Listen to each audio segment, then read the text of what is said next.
Hello, welcome back to my channel. My name is Ruby, this is Ruby Red, and today we're going to pick my favorite book of the year. It's gonna be a fight to the death. I made this book bracket video last year and it was really fun, and so I'm doing it again this year. I made a new little graphic and I am gonna leave a download link for that in the description below so you can fill yours in as well if you want to. And I sort of arranged the months differently. So the one from last year was like January versus February, but this one is going to be January versus March, February versus April. So it's a little bit different just because just because, I guess, is the thing. So it's not quite the end of the year. I am hoping to finish a couple more books this year, but I'm dying to make this video, so I'm gonna do it a little bit early, and sorry to anyone who got left out of December. That's just how it's gonna be. I've read 92 books so far in 2022, and that is enough to be getting on with. I don't know what we're gonna find here, and I honestly do not know what the favorite book is gonna be. So let's just go and find out. I've been avoiding looking at all of my, looking at my books read so that I wouldn't be spoiled for like, what did I read in what month? So, okay, we're gonna start with January. I read 9 books in January. A couple of 5 stars. I had Cinnamon and Gunpowder. That was my first 5-star of the year. Loved that. And then I also gave Upstream by Mary Oliver 5 stars, and that was good, but I kind of feel like I need to read it again, honestly. Since reading it, I've seen a few other people read it and talk about it, and I'm like, did we read the same book? Because I don't remember that. So yeah, there's some 4 stars in here, but like they're not as memorable as I thought that they were gonna be when I gave them 4 stars, let me tell you. All right, so the first of my 12 favorites of the year is gonna be Cinnamon and Gunpowder. And that feels correct because I still think on that book very fondly. Okay, in February, I only read 5 books and I gave 2 5 stars, one of them to The Westing Game by Ellen Raskin. This is a children's mystery novel. And another one to Slow Days Fast Company by Eve Babbitts. Ooh. So I think that the February pick is gonna be Slow Days Fast Company for sure. I read that with my book club and I loved it. I thought it was so juicy. I don't know. Yeah, loved it. Okay, let's move on to March. I read 9 books in March. 1 5-star, and that was Ship of Magic by Robin Hobb, which that is the pick. That is the start of a new fantasy trilogy that I've been reading. I mean, I've only read the first 2 and I loved both of them so much. So yeah, that one is definitely the favorite. So let's look at April. Okay, I have 8 books that I read in April. 1, 2, 3 5 stars. So that's good. Oh no. April is the month that I read 84 Charing Cross Road and Deep by James Nestor and The Long Way to a Small Angry Planet. Oh no. Well, it's not gonna be 84 Charing Cross Road. That was cute, but it's not like my favorite. It's A Long Way to a Small Angry Planet by Becky Chambers. I mean, Deep was so good, but I feel like, I don't know. No, it's so hard. Why am I doing this? Okay, I think that Deep is a book that I can more widely recommend, but as far as a book that I would want to read again, it's probably Angry Planet. I actually read half of that again immediately after reading it. I listened to half the audiobook with Connor, and that was really fun, and I love that world and I love those characters so much. But Deep was so interesting. It was so fascinating. It's gonna be The Angry Planet. I'm sorry. April, May, June. Yeah, May. Sorry, April. What? That was April. Now we're doing May. Okay. Oh my God. 10 books, 3 5 stars. Okay, 3 5 stars. So The Book of Form and Emptiness by Ruth Ozeki. I think that was the only one that I actually rated on Goodreads. I left the other 2 unrated because I had, for a few months at that point, I was always worried that Bailey was gonna have picked me for her project that she was doing, and I didn't want her to be reading like I didn't want her to have to read Terra for Change because it's like more of like a reference book than a novel. So I left it unrated on Goodreads, I think, to this day. But in my personal spreadsheet, I did give it 5 stars, as well as Devotion by Patti Smith, which was just a small, like, poetry book. But I'm gonna pick The Book of Form and Emptiness by ruthlessly. I love this book, and I actually want to reread it. I thought it was so good, and I so don't know how to talk about it, but it just really affected me. I was really swept up in it. I was so excited for it, and then it delivered so much to me. So yeah, that's the pick. Someday I'll be coherent about books. Overall, I know sometimes I am, but like, what have I really said about this book? Nothing. Okay, let's take a look at June. This isn't so bad. This is gonna be halfway. Okay, 7 books in June, and 3 5 stars, and 2 4 stars. Okay, the 5 stars, oh God. 5 stars for Kaikei by Vaishnavi Patel, Our Prison's Obsolete by Angela Y. Davis, and A Lady for a Duke by Alexis Hall. This is where things are messy for me. I feel like if you read like less genres, maybe doing this is easier because it's easier to compare books, but like those are 3 wildly different books. Like Our Prison's Obsolete is a little book about the ethics of like and history of the incarceration system, and it was excellent and I highly recommend it. I think people should read it. Most people. I just thought it was very good, but it's not like the same as A Lady for a Duke, which is a queer historical romance that made me cry a lot and was so beautiful and funny and sweet and all of that. So like I love that book. And Kaikei was so good, and I was so excited about it, and I was so excited that it was so good because I think we need to be really branching out the myth retellings, the mythology, and like I don't know if mythology is the right word, but sorry, so many of my neighbors are walking by right now having really loud phone conversations. I don't know how to choose. My instinct when I first scanned this was Kaikei, but so I guess I should just pick that. Okay, I feel like when I first looked at these, my instinct was Kaikei, so I'm gonna pick that. It was interesting, it was sad, it was beautiful, good. Okay, July. I read 10 books in July. Oh my God, I read so much this year. Only 1 5 star, which was The Sea of Tranquility. I read a bunch of 4 stars though. Winter's Orbit, which I loved. Closed in Common Orbit, Minor Detail. Oh, 100 Years of Solitude. See, that's actually a book that I probably should have rated 5 stars because it was really, really good. 100 Years of Solitude versus The Sea of Tranquility. How am I supposed to pick that? Well, I've recommended The Sea of Tranquility a couple of times since then, and I don't think I've recommended 100 Years of Solitude. And The Sea of Tranquility, I don't remember that much about it. Like, I remember loving it. I remember reading it, being like so absorbed in the story and whatnot, but like now the parts of the story that I can remember are like not enough for a whole book. So I think I'm gonna pick 100 Years of Solitude. That's another book I'm actually dying to read again. Yeah, okay. August, let's see what happened in August. Oh, I'm so stressed, okay. 6 books that I read in August. Ooh, and only 1 5 star, and that was The Seed Keeper, and it was the best here by a long shot. So yeah, The Seed Keeper by Diane Wilson. Loved that book. It is about seed keeping. I don't know. It's in my wrap up. Okay. From May on, I believe, I did my like reading wrap up, reading journal. So if you need to hear more about any of these, check them out. September. 5 books in September, and they're all 3 stars. No.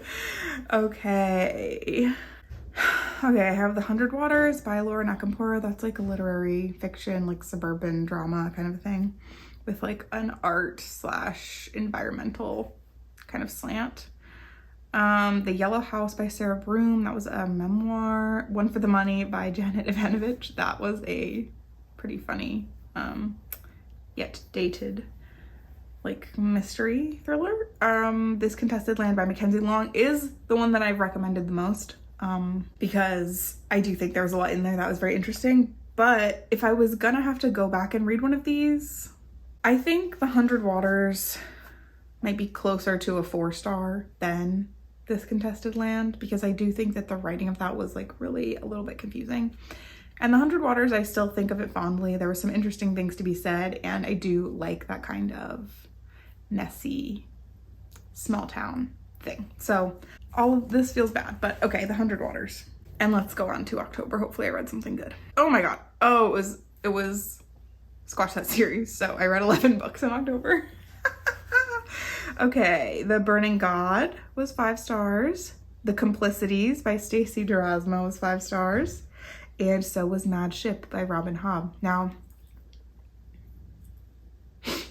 I think, this is really hard. As I may have said already, I may have already hinted that this is difficult, but like, okay, it's between The Complicities and Mad Ship, and I'm gonna pick The Complicities just because that was like more shocking and surprising and more recommendable to me. Like, I feel like I am recommending that to mostly everybody, whereas Mad Ship is not something I can recommend as widely just because of the genre. But I do think that it was phenomenal, but because we have Ship of Magic already on here, I don't really need Mad Ship to also be on here. And The Complicities, they were both 5 stars, but that one shocked me more that I loved it so much and that it was so good. So, okay, 2 more. Wow, I'm glad I didn't know what was coming in this. Okay, 9 books in November. 4 5-star books. Oh yeah, okay, so Poisoner in Chief, Babel, and then also The Bullet Journal Method by Ryder Carroll. I'm not gonna pick that one. Or You Made a Fool of Death with Your Beauty by Akwege Mese. But I'm picking Babel by R.F. Kuang, which is a book about a fictional translator's revolution out of a magical school within Oxford, the School of Translation, and it's about, you know, British imperialism, as you do, and it is excellent. Truly an excellent book. Everyone's already said how good it is, so I'm not gonna say. All right, and then December, yeah, I've only finished 3 books so far this month. But it's the 29th, so like, how much am I really gonna finish in the next couple of days? Like, not very many. So the 3 books I finished: Why Buddhism is True by Robert Wright, Bewilderment by Richard Powers, and A Night to Remember by Robert Lord, which is about the Titanic. And I'm gonna say Bewilderment. I really liked it. It's not, you know, it was only 4 stars.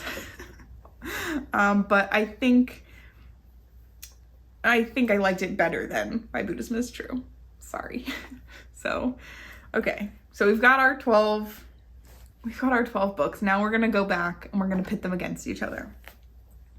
So first I'm gonna do January versus March, Cinnamon and Gunpowder versus Ship of Magic. It's Ship of Magic. Yeah, Ship of Magic was so good. Okay. February versus April, Slow Days, Fast Company, or Long Way to a Small Angry Planet. It's The Angry Planet. Becky Chambers, my queen. Wow, this is not as hard so far. Okay, then we have a May versus July, The Book of Form and Emptiness versus 100 Years of Solitude. I'm gonna say that it's The Book of Form and Emptiness. All right, that's what I'm saying. Okay, June versus August, Kaikei versus The Seed Keeper. Also 2 books that I thought were phenomenal, because these are my most phenomenal books of the year. I don't know how to pick, because these are very different, again. Although both like vaguely literary, I guess. Kaikei is much more of a fantasy. It's a fantasy. And The Seed Keeper is like environmentally slanted historical well, it's not really historical fiction, literary, slightly historical, I don't know. And like, that's my thing. Like, that is like much more of like my brand of book, but Kaikei really was good. Okay. I would rather read Kaikei again. If you put them both in front of me and were like, which one of these do you want to curl up with? Right now, it would be Kaikei, because partly because I remember less of it, but also just because I think that there's maybe more that you could pick up on upon a second read. And it's just like such a saga. But like Seed Keeper was a saga too. Whatever, I said Kaikei. Oh my god, okay. Then September versus November, The Hundred Waters versus Babel. It's Babel. No contest. And then October versus December, The Complicities versus Bewilderment. It's The Complicities, yeah. The Complicities, fantastic. Okay, so now I've got my top 6. So we're gonna pick the top 3, and then from those 3, we're gonna pick my favorite. So, first up, Ship of Magic versus The Book of Form and Emptiness. Ship of Magic. I'm sorry, they're so good. They're so good. Okay, Long Way to a Small Angry Planet versus Kaikei. It doesn't get easier. It does not get easier. It gets harder. The Angry Planet is like a much more fun, like sci-fi. Like, you're having a good time even if you're crying a little bit at your cabin in the woods. But it's interesting, but they're both like so interesting and have really interesting world building, totally different ways, but also they have so much about like humanity and like, Can I come back to that? Can we do Complicities versus Babel? Because it's Babel. It's Babel. Listen, I'm gonna say I think Babel was too heavy-handed, okay? I think it was too heavy-handed, but it was really, really good still. And it was like, I just like, there's something so refreshing about reading a book where the author is like, does not care about you or your feelings or your characters or their own characters or like anything.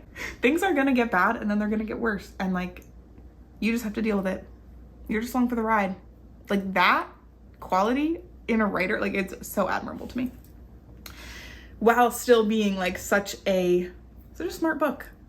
But again, for me, a little too heavy-handed, but okay, Babel. And then I'm gonna say Angry Planet. And so now we have 2 fantasies and a science fiction as my favorite books of the year, which I think last year, did I have 2 nonfictions in the top? I didn't read as much good nonfiction this year. Or maybe I just read so much good fantasy and sci-fi because I think it's Ship of Magic. I think Ship of Magic is my favorite book of the year. Because, like,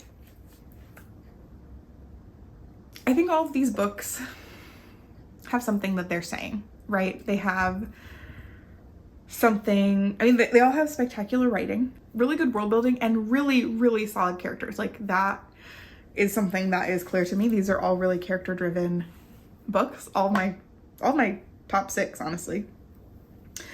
So, and I know that that's something that I really value in a book. Like, not that much happens in a Long Way to a Small Angry Planet. It's just about learning who these people are and like how they interact and getting to know them, and like that's the story. It's the journey, the long way, you know? Whereas like Ship of Magic is multi-POV, so you just get like all these different perspectives on everything that's going on and different parts of the world, and that's so interesting.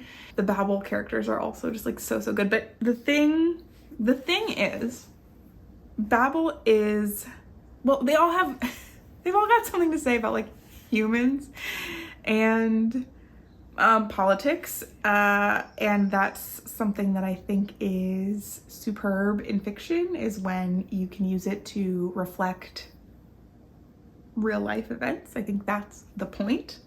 That's a good book to me. And so I think like in that vein, Babel is the obvious choice, but like I said, I think it was too heavy-handed. And I believe the intent with that was to make it more accessible, and that's great, and it's overwhelmingly well received. But I think that there is also so much about like imperialism, colonialism, capitalism in Ship of Magic that I just think it's not as obvious, and it's not as like directly related to real life historical events, right? Like the fantasy in Babel is pretty light. For the most part, it's true to history. Whereas Ship of Magic obviously is completely fantasy. And also Long Way to a Small Angry Planet is completely made up, but the events going on in the Galactic Commons, again, are just so... The themes are the same. I think the themes in all these books are relatively the same. And my favorite one is Ship of Magic because it just is. That was my favorite book this year. This was really hard. This was really hard. But I'm glad I did it. It's good to know, really, that Ship of Magic was my favorite book of the year. Connor's reading it right now. Wow, I'm not nearly as sweaty as I was last year, I'll say that. Anyway, thank you so much for sticking around, for puzzling this out with me. I really appreciate it. Like I said, the link is going to be down below if you want to fill out your own little graphic. Obviously, you could just do it without the graphic too, but it's there if you want it. And I'm so glad that you joined me, and I can't wait to see what the next year has in store for the both of us. So, Happy New Year, and I'll see you next time.